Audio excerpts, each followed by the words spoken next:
We are the Society of Automotive Engineers, and basically what we do here is we compete in Formula SAE. It's a international competition. It's been around for about 23 years now. We design, build, test, and race a open-wheel Formula-style race car. There's about 120 schools from around the world who come to this competition, and yeah, every year we have to start a whole new car. Generally, start to finish, we have about 10 months. The 2009 car we built in roughly 9 months. The competition's the second weekend in May, so right after that we start talking about what are we going to do for next year's car, and we try to get everything done by, say, the end of March so that we have a solid month to test the car, make sure nothing's going to break, because the competition's fairly intensive, so if something breaks there, you know, it's been the whole year that you design this thing, and if you don't even get to compete, it's really a letdown. I do a lot of stuff, you know, be the helper guy, but I am also responsible for the cooling system on the car. I drive. I am currently in the middle of designing the suspension with Barry for 2010. I'm also helping out with powertrain a little bit and doing some tuning and design for the intake. And then the rest of that is building the car. I do quite a few tasks around the shop. My most important role, I guess, is as a lead powertrain engineer. My job is to basically get the engine and drivetrain package working in a state that will get us through competition with the most performance, that makes it usable for the drivers and is also suitable to get us a good score in the design portion of the competition. I'm our chassis and suspension engineer. Basically, I oversee all the chassis and suspension design and kind of make the final call as to what we're going to run. I'm also fortunate enough to be one of the drivers on the team. I am the lead engineer for the braking and driveline systems. So I design the brakes and the differential and rear axle assembly for the car. The advantages to being part of this program are you get to learn all of the design tools that many of the major auto manufacturers use. And knowing how to use all of the equipment that we have, as far as the mill goes, knowing how to mill something, knowing what sizes, what tolerances you need to make them, so to make the parts fit together. And I mean, designing and engineering the car itself is a huge thing. I mean, a lot of engineers end up graduating without having to do something like this. And to be able to have under your belt that you've taken a car from cradle to grave every single year for the 2 or 3 years that you might be in the program is a phenomenal amount of experience you can take with you to any other job.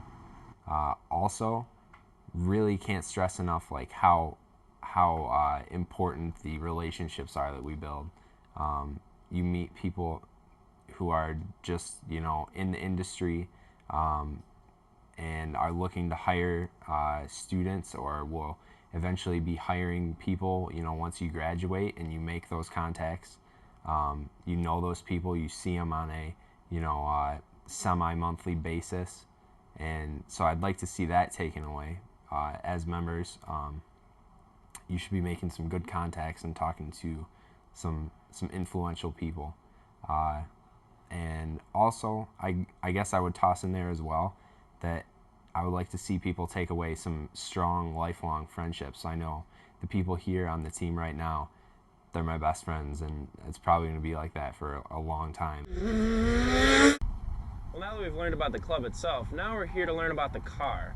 I've got Ryan, one of the drivers for the SAE team, and just wanted to say thank you for joining us, and tell me about this car. Well, it's a 100% designed and built by the students themselves. We have about 95% of the parts are built by the students. We all get together, everybody learns how to use a lot of different products, a lot of different tools to build the car in, and we end up spending the next 6 to 8 months actually putting together the car and designing it to make sure we can get to competition. So you guys designed the frame and everything, weld it together? Absolutely. What about the body? Is that like a preformed, like, cataloged buy, or is that the little bit that you guys don't build, or do you guys build that too? It's all designed by us. Actually, one of the guys back there, Rob, he's the one that designed all the body work for that year's car. every year we get new different body work, and we get a new frame going for the car. So you guys pretty much almost completely rebuild the car from the ground up. That's also part of the rules. We're not allowed to go and take the same car to competition every year. So we have to make sure that if we aren't going to change it that much, that we have to change it a significant amount to make sure that they don't realize that we're not changing it as much as we want it to. Okay. Well, I guess my other question is, well, what motor do you guys use? We use a standard Honda CBR 600 F4i motor. It's the same one you'd get in the back. It also uses the same transmission off of it, so it makes normally about 120, 130 horsepower, but we also have to breathe through a single 20 millimeter restrictor. So normally the engine would breathe through 4 separate 38 millimeter throttle bodies, and we only have one that's 20 millimeters. Is that custom intake that I saw? You guys built that Correct. yourself? Yes, we did. Very nice. I guess what can you tell me of the difficulties about racing this thing? You said it's a motorcycle trans and motor, but how do you guys shift then? It's still the standard the type of shifter that you would use in the back. We just have instead of having the foot lever to actuate the gears, we just have a lever inside the car. It's a pretty easy transmission to use, and because it's from the Honda and the engine and the transmission just made up together so well, we don't really need to change that. So we're gonna take a look at what a real professional driver can do, right? Absolutely. We're gonna see what your other driver Barry here will do, right? Well, Barry, you just go out and give us a couple of laps starting out. Start a little bit slower, about 3 laps, and then give us something we're not supposed to do. All right, I can do that. all right. Thanks, Barry.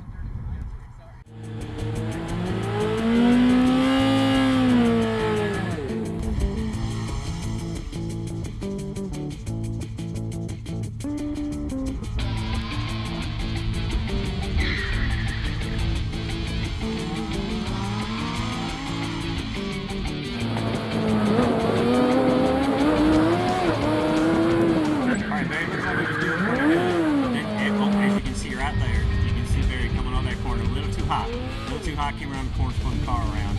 Now that's definitely something you don't want to do. That's just getting on the car a little bit early and maybe a little bit too hard. What you really want to do is just ease into the power. With a car like this, where you got an extra amount of horsepower and not a lot of weight, get on the gas real quick and just spin right out.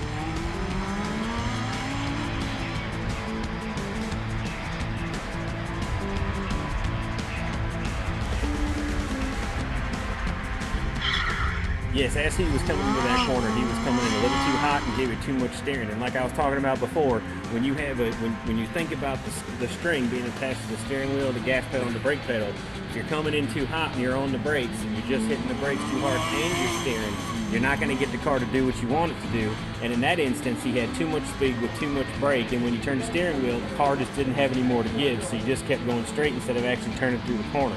Now, had he let off the brakes a little bit more, been going a little bit slower, he'd have gone through that corner just fine.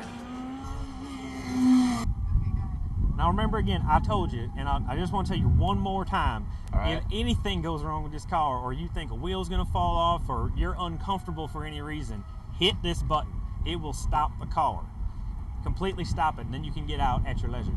I don't know if that's comforting knowing that, but I guess it is. It shouldn't start on fire. Shouldn't. Okay. I can't guarantee you anything. Are we ready to drive this thing, people? Let's do it. Let's get her done.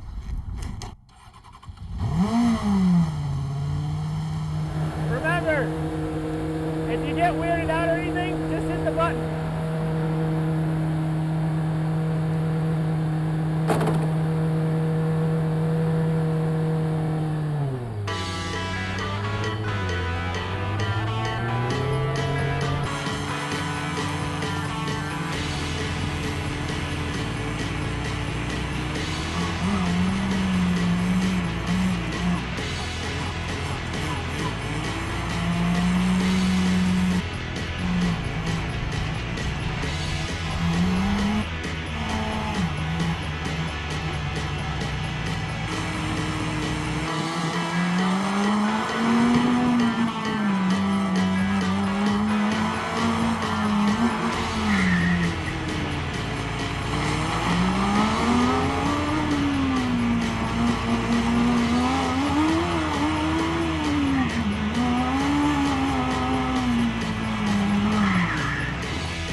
about does it for us on Club today.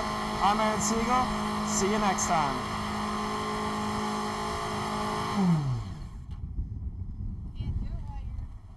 It looks like the whole car's still together.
America's all about hot, nasty, badass speed.